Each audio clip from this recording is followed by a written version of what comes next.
So you chose Bahai for yourself after going through this spiritual journey and understanding like so many other ways of this universe, like understanding this universe in so many other ways. You chose Bahai. So what does that look like on the day-to-day? What practices do you do on the day-to-day that's like, I am practicing the Bahai faith? So there's two main things. There's the obligatory prayer, and then there's saying your 95 Allah plus. It's like you have prayer beats. So I do those two things every day. And then we're also encouraged to like meditate and like bring yourself to account and like reflect on the things that you did and or did not do, the things that you want to improve on. It's a very, very like spiritual practice of like understanding how you can improve. That's really, so a term that the Baha'is use a lot is to strive. You're striving to be better. So obviously nothing's perfect. Perfection doesn't exist, but to understand where you're at and where you want to go and then making improvements to try to, I thought felt like something, there's a spider there. It's okay.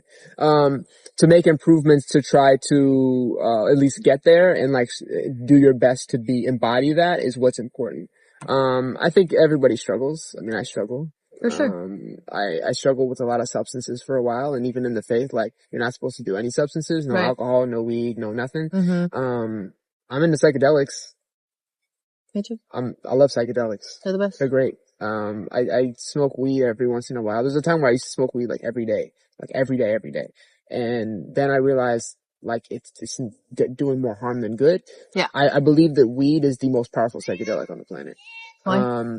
Predominantly because if you set an intention before you hit it, it'll take you on that journey. And depending on how strong the weed is. Now, I mean, if it's like trash weed, it might not do that, but the plant is alive. It has its own energy. It has its own life force. So it's more like a head high in the sense that like it's a head trip, but it's not always, but it'll take you and walk you through this journey where you're conscious in this world, but you're thinking and experiencing all these different emotions and feelings that are taking you along the journey of the intention that you've set. And so it's it's always important to just mindfully do anything, whatever you 100%. do it very mindfully with very specific intention. Cause that's really what the universe responds to. It responds to frequency, vibration, and energy. If you put the energy and intention out there, then the vibration and the frequency will follow. So back to numerology real quick, cause I got into this I'm really big into numerology and also got really big into like the art of reading omens. So the universe is always communicating with you, whether you realize it or not. It's always communicating. There's always knowledge, and it's trying to give you, like, to put you on a course or, like, tell you what's going on, whatever it may be. Two ways it does that, through nature and through, numbers. So we go back to math and how everything relates. So the essence of all numbers are 3, 6, and 9. 3 is energy, 6 is frequency, and 9 is vibration. If you do anything about any work with Tesla, go look up Nikola Tesla. He never ever stayed in a residence that wasn't 666. Oh, 666 is the number of the devil. It's the mark of the beast.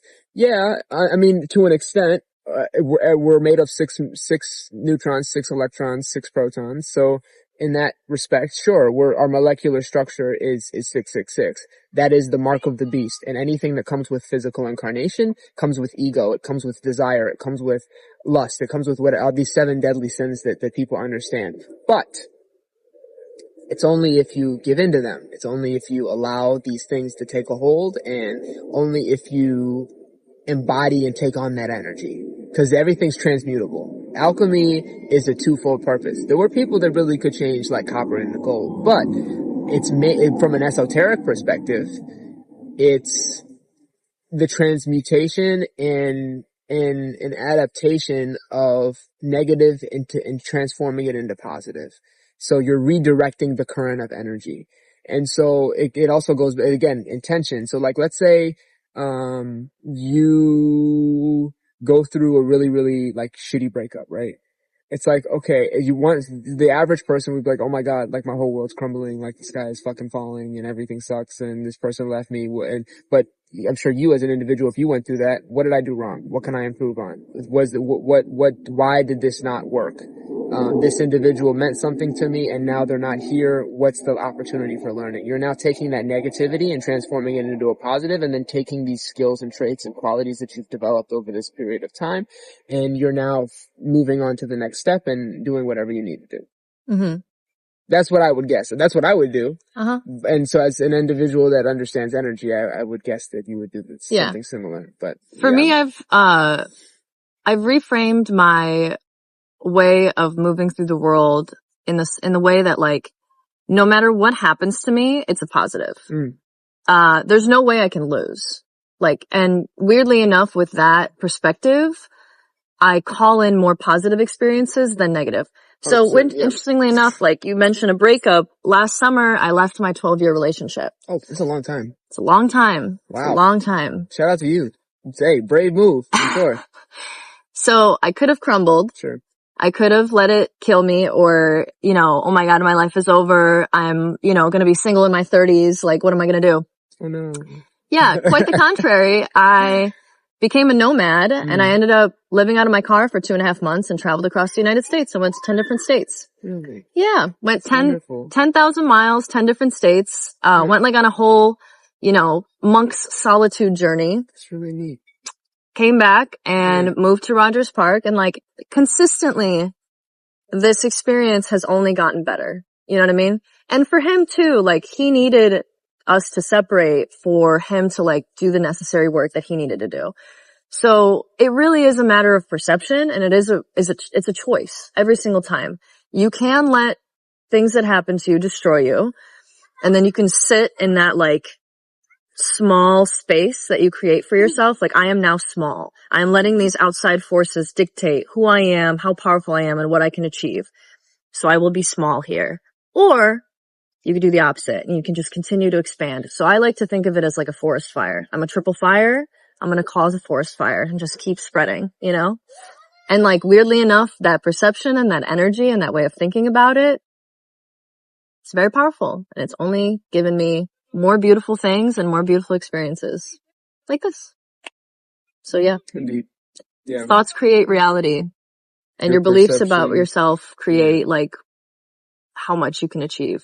Facts. Yeah. I've also been trying to be very mindful. Like a lot of times, like when people ask me like, oh, what are your gifts? I don't like talking about them because the more I say, the less I can do. Yeah. And so, other people kind of try to influence your energy around something. It starts to dissipate. So if like you start sharing an endeavor that you're trying to accomplish too early on, other people's opinions and stuff start to get in the way.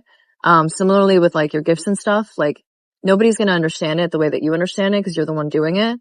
And I feel like this kind of happens with age too. The older you get, the quieter you become. You start to just listen and just let people kind of say whatever they need to say, and you just integrate it and, you know, take what works and leave the rest, and feel less compelled to like prove anything or prove the fact that like you know anything at all. Like I used to try to prove to so many people that like I knew so much, and I've gotten to a point now where I could give a shit less if you know that I do or you don't. I know that I do, and I just kind of study everything now. Yep. That's exactly where I'm at.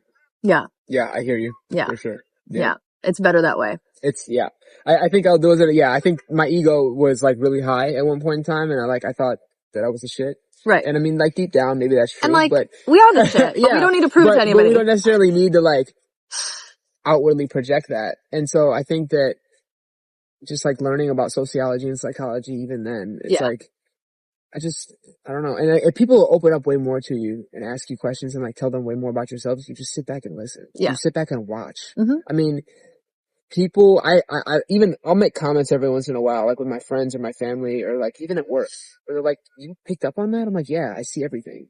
It's like, I understand and I know everything. You can't just sit here and like tell me that I don't, because, you know? Yeah. It's like, but I'm not going to say anything. I'm not going to acknowledge it. Right. But if it comes up in conversation and it pertains, great. But yeah, fuck, I gotta do to tell you I know. Like,